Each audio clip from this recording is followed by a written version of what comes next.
Hey everybody, welcome back to Big Hair Gaming. We're here covering another video in our favorite game, Last War. So today we're going to talk about wall defense. How does it work? How do you set up your wall the way that you want to do what you want, all that sorts of stuff. If you've ever been engaged in combat, whether it's the server versus server combat, whether it's your desert war zone event, and you've like gotten hit only 2 or 3 times, and yet you're losing 10,000 troops or something like that, 12,000 troops, and you just don't understand why you're losing so much. This is definitely the video that you want to watch. We're going to go over all that stuff, how that works, and make it so that you can set up your defenses the way that you intend them to be, so that things are behaving in a way that you expect. So let's get right into it. So first, keeping dudes on your wall. We probably hear this in your alliance, or like put folks on the wall, or something to that alliance. What does that mean? So when you go into your HQ and you go over to your wall, there's two icons here. One's the upgrade one, and one is your menu to set up your defense lineup. And basically here is where you're going to manipulate all that stuff. So here is where you can decide who is what teams are going to be engaged in defending your base when you're attacked, and which ones aren't. And let's get into that. But first, I want to mention, if this video is helpful to you, feel free to like, comment, subscribe, all that sorts of stuff. Share it with your alliance mates. YouTube keeps telling me to put this early in the video, so this is me putting it earlier in the video. I hope you're happy, YouTube. But yeah, let's jump in and get right back to it. So how does this stuff work? So basically, when your base is attacked, any squad that has their join defense marker enabled, that's this guy right here, is going to be included in the defense of your team. Now there is like a little bit of like a rounds mechanic of, sometimes when somebody attacks your base, like it'll be like the first round that goes, like you'll attack them, or they'll attack you, and they'll attack your first squad like an amount, and then they'll stop, and then it'll go to your second squad an amount, and then it'll go back to you, and then it'll go back to your first squad. I don't super duper understand how the round mechanics are calculated, or like what constitutes a round. My guess is that it's time based, and that you engage in like maybe 15 seconds of combat or something, and that maybe constitutes a round. I'm not really sure, but what's important to know is that if you have whatever squads that you have on your defense lineup, they'll each engage in a round with the attacking opponent. If that's a single opponent, most of the time it is. If that's a single opponent who's attacking your base, then it's going to be their team versus a round of each of your teams until they're defeated or all of your teams are defeated. If it's a number of teams, then it's going to trade off similar to how fighting like a Doom Elite works, where the first team fights the first round, second team fights the next one, so on and so forth. So it'll work kind of like that. Now, and that's basically how kind of like repelling attacks essentially works. So if somebody attacks my team, if they're beaten outright by my first team in the first round, then boom, it's easy. Or they might fight my first team and lose a bunch of health, and then that round ends, and then they fight my second team. Maybe they beat my second team because my second team's not as strong, and then they go back to fighting my first team, and then they get defeated by my first team. So that's a little bit of the peril of having both teams, both my first and second squad on the wall.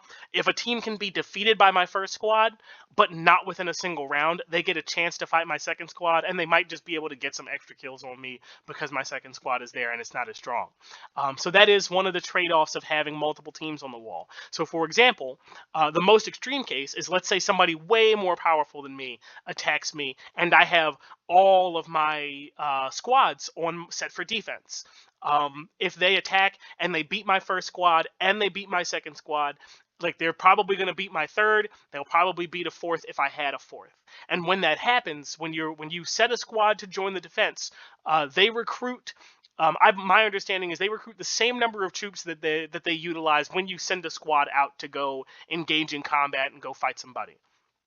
So for me, that's like around 2,000 troops. I think it's a little bit less. It might be a little bit more by now, but it's like around 2,000 troops. So if I have all of my teams set to join the defense, then what I'm saying is I want to commit 6,000 troops to defending my base, and each of these three teams is going to get 2,000 a pop.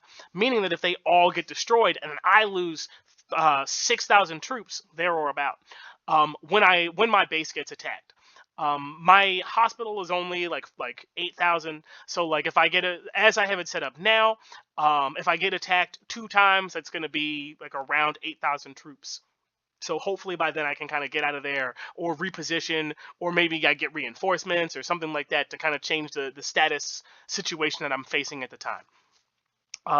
So that's how that works. Now, if you don't have anybody on your defensive line, my current understanding is that like there's a fixed, maybe not a fixed number, but like a base number of troops who will perish in defense of your base, not having any hero characters who are around.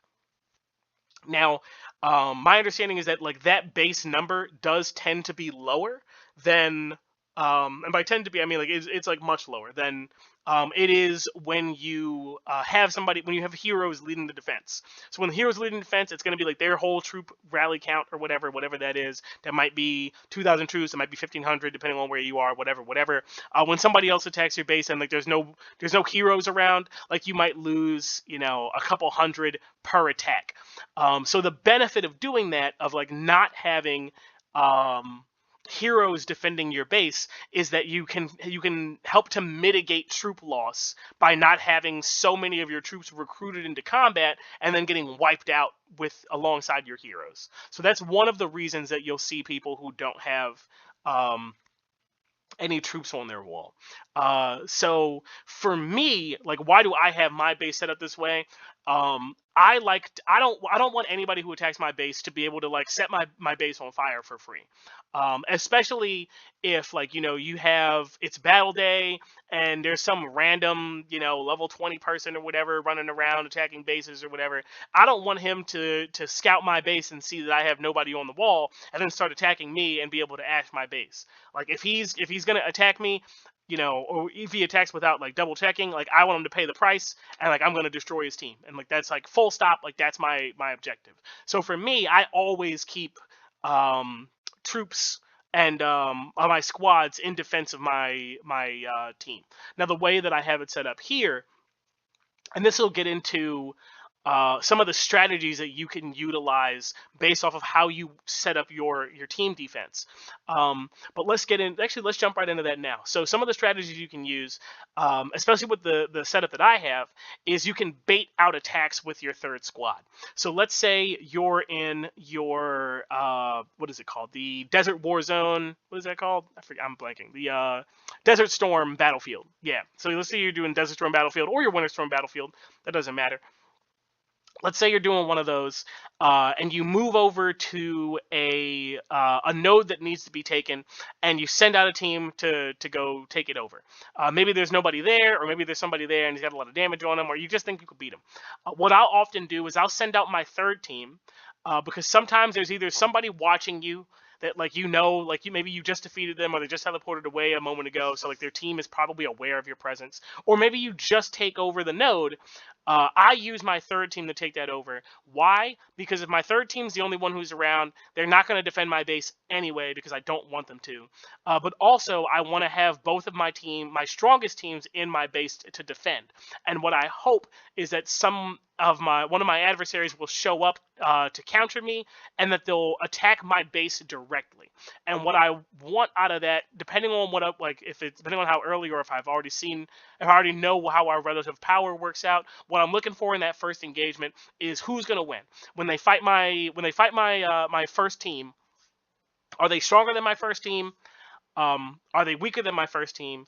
Or are they capable of beating my first team but not followed by my second team? Because all of those things are going to give me information. So like I'm baiting out attacks through that, and that kind of leads into our next strategy of block and counter. If I win that first engagement and my first team can beat their first team, boom, we're in business. So then I can wait for them to attack. Once they once they start to return defeated, I'm sending my first team out to attack their base because their strongest team, they just lost to me. So I'm going to go attack their base with my troops fully refreshed, and I'm going to get a free hit on them. Now, if they do the same thing and they send another team to come attack my base again, if my second team beats their team, then I'm in business. Like, I can block and counter effectively, like, every time, regardless of who is there. I can always send out my first to attack after their first, and then block with my second. If they're like, another strategy is, which is the easiest one, if they attack your base while your first team is away and your second team is there and your second team beats them, then it's like, it's just straight up like punching bag of, like, you can keep your second team there, like sword and shield. Your second team is there to block and can block their first team, can block their second team, whatever, and your first team can just be used as a sword to swing and attack and attack and attack, and it's no problem at all. Now the last one is kind of the escapist route of, let's say, you're fighting an adversary. They can beat your first team, they can beat your second team, they can beat third team, like all day long, doesn't matter.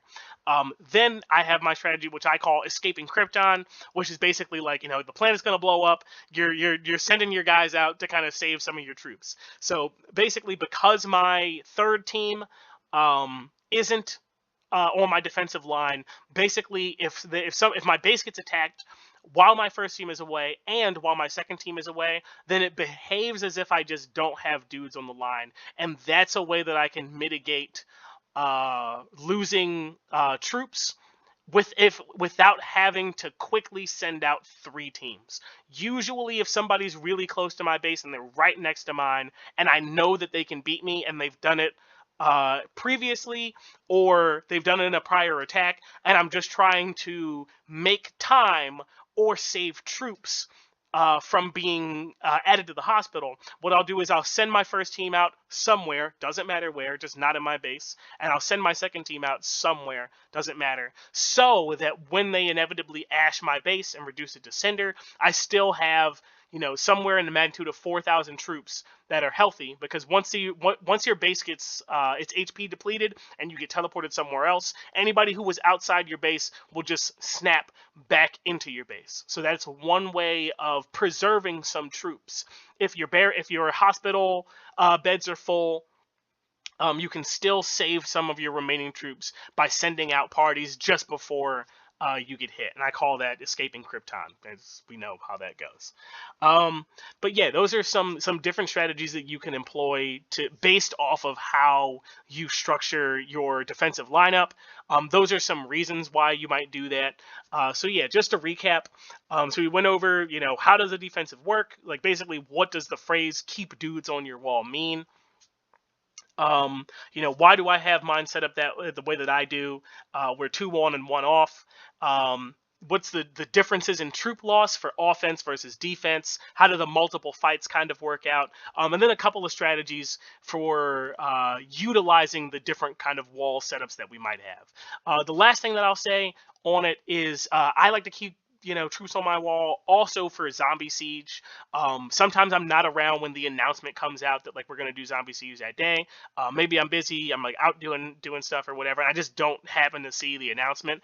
I don't like being hit by zombies and having my base catch on fire. Like, I always want to be able to contribute meaningfully to zombie siege.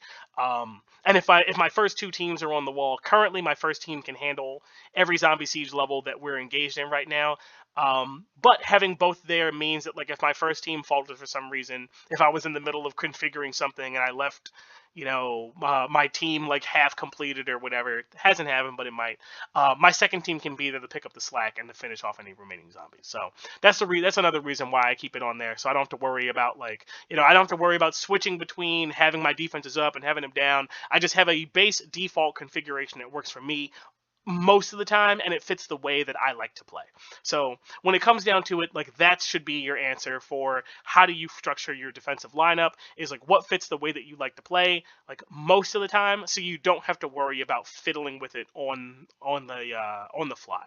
But you do have the option to, and you should know that, like, what are the costs and trade-offs of flipping, of like messing around with your lineup on the fly.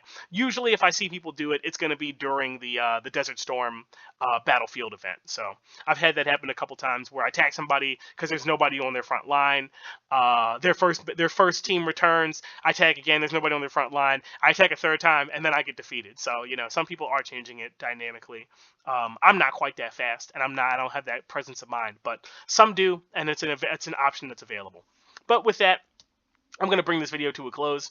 I'll say, as I always do, if this video is helpful to you, feel free to like, comment, subscribe, all that sorts of stuff. It helps out the channel. I really appreciate it. I really do enjoy reading your comments, answering questions, talking to you guys, like hearing your perspectives on different kinds of stuff, because it has altered and changed my perspective on a number of things, and it's made me a better player of the game, I think. But yeah, thanks for watching, thanks for listening, and we'll catch you in the next one.